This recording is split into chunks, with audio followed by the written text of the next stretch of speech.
ఇప్పటికైనా మించిపోయిందేం లేదు. దయచేసి మీరు మీ పద్ధతిని మార్చుకుంటాను, ఇంకొకసారి ఈ ఇంటి వైపు కానీ ఈ కుటుంబం వాళ్ళని కానీ చంపడానికి ప్రయత్నించరని చెప్పండి. అక్క పోలీసులకు ఫోన్ చేయకుండా మేం మాట్లాడతాం మామయ్య గారు. నో, ఏంది ఇంకా ఆలోచిస్తా ఉండవు? ఈ అమ్మి ఫోన్ కొట్టేలోపు మారుతానని చెప్పు, లేదంటే పోలీసులు వచ్చి నిన్ను తీసుకొని పోతారు. మావయ్య ప్లీజ్ అమ్మ చెప్పినట్టు చేయండి, ఏమున్నా తర్వాత చూసుకుందాం. ప్లీజ్ మావయ్య. అల్లుడు, ఇలా బెదిరింపులకు భయపడే ఈ ఇంట్లో ఏం జరుగుతా ఉండా నువ్వు గమ్మునుండవేమో. నేనట్టా ఉండను. ఏం జరిగినా సరే వీళ్ళని మాత్రం వదిలిపెట్టను. అమ్మ కౌశికి, వీడి జన్మలో మారడు. వెంటనే పోలీసులకు ఫోన్ చేసేయి. కొన్ని రోజులు వీడు జైల్లో ఉంటే అప్పుడైనా బుద్ధొస్తుంది. సరే బాబాయ్, ఇప్పుడే చేస్తాను.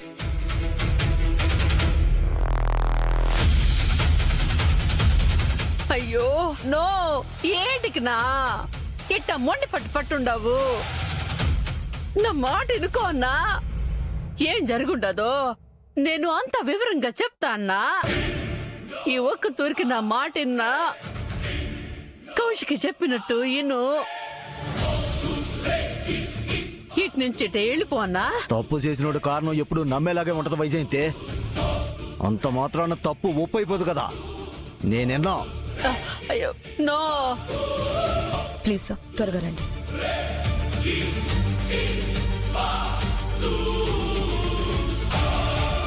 ఫైవ్ మినిట్స్ లో పోలీసులు వస్తారు బాబాయ్. అమ్మే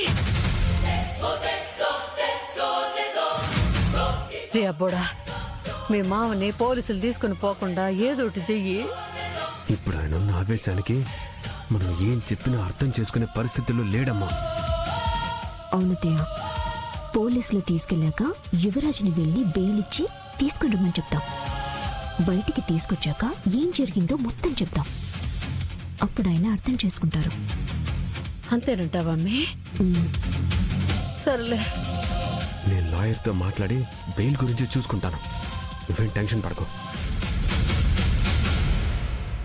నమస్కారం ఇన్స్పెక్టర్ గారు, నేనే ఫోన్ చేసింది. చెప్పండి మేడం. ఈయన పాపారాయుడు గారని మా అత్తయ్య వాళ్ళ అన్నయ్య. నా భర్త కేదార్ని మా అత్తయ్య వైజయంతి గారిని ఆ గన్తో చంపాలని చూశాడు. మేడం, మీరు ఒకసారి పోలీస్ స్టేషన్కి వచ్చి కంప్లైంట్ ఇవ్వండి. Okay officer. Okay madam. మీరు ఆయన తీసుకెళ్ళండి, మేము వస్తాం. Constables sir, arrest him. ఏయ్, మీరు చాలా పెద్ద తప్పు చేస్తా ఉండారో. ఈ పాపారేడు చేతికి సంఖ్యలు ఇస్తా ఉండారో. ఇంతకింత బాధ అనుభవిస్తారో. పదవయ్యా. అన్నా. అయ్యో, ఈ మూర్ఖుడు ఎప్పటికీ మారడు. ఈయనేదో పెద్ద మంచోడైనట్టు. బాబాయ్, మేము స్టేషన్కి వెళ్ళి కంప్లైంట్ ఇచ్చి అలానే ఆఫీస్కి వెళ్తాం. సరేమ్మా.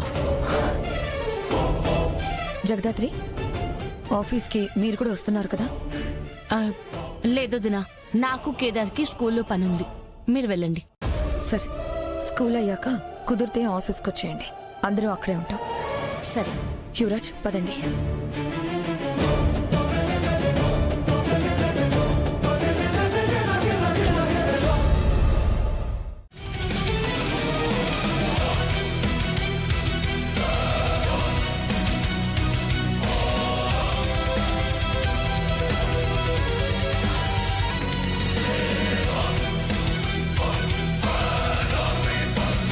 యువరాజ్, నీ క్యాబిన్ ఎలా ఉంది? బాగుందక్క. అంతా దగ్గరుండి నేనే చేపించాను sir. I really hope you like it. మీకేదైనా నచ్చకపోతే చెప్పండి సార్, వెంటనే తీసేస్తాను. నో సార్, అంతా పర్ఫెక్ట్ గా ఉంది. నా గురించి తెలిసినట్టు నాకు నచ్చినట్టుగానే ఉంది.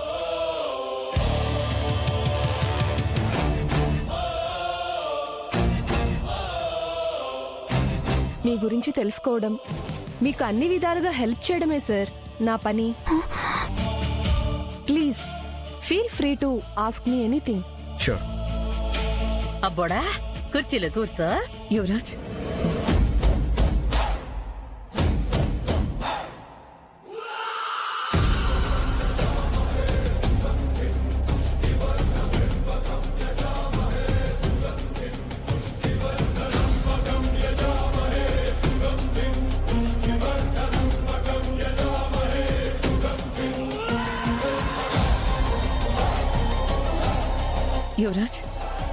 ఇది ఉత్తి కుర్చీ మాత్రమే కాదురా, మన కంపెనీ పరువు.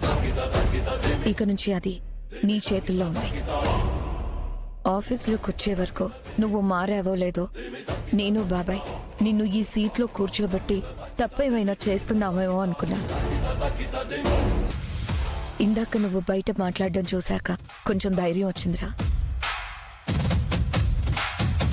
ఇలానే తెలిసిన దాంతో తెలియంది నేర్చుకుంటూ ఒక్కో మెట్టు ఎక్కుతామని అనుకుంటున్నాను. సరే అక్క. నీకు అక్కగా Vajrapati group of industries managing డైరెక్టర్గా ఒక సజెషన్ ఇస్తాను.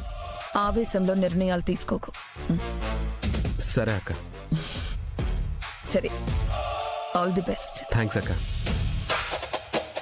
సరే, నీ వర్క్ స్టార్ట్ చేసుకో. నేను పిన్ని నిషి వాళ్ళని తీసుకెళ్ళి ఫ్యాక్టరీ చూపించుకొని వస్తాను.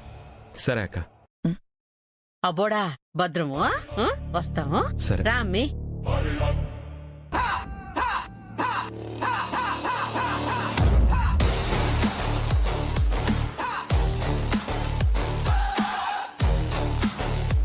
అక్క వాళ్ళు వెళ్తున్నారు కదా, నువ్వు కూడా వెళ్ళు నిషి.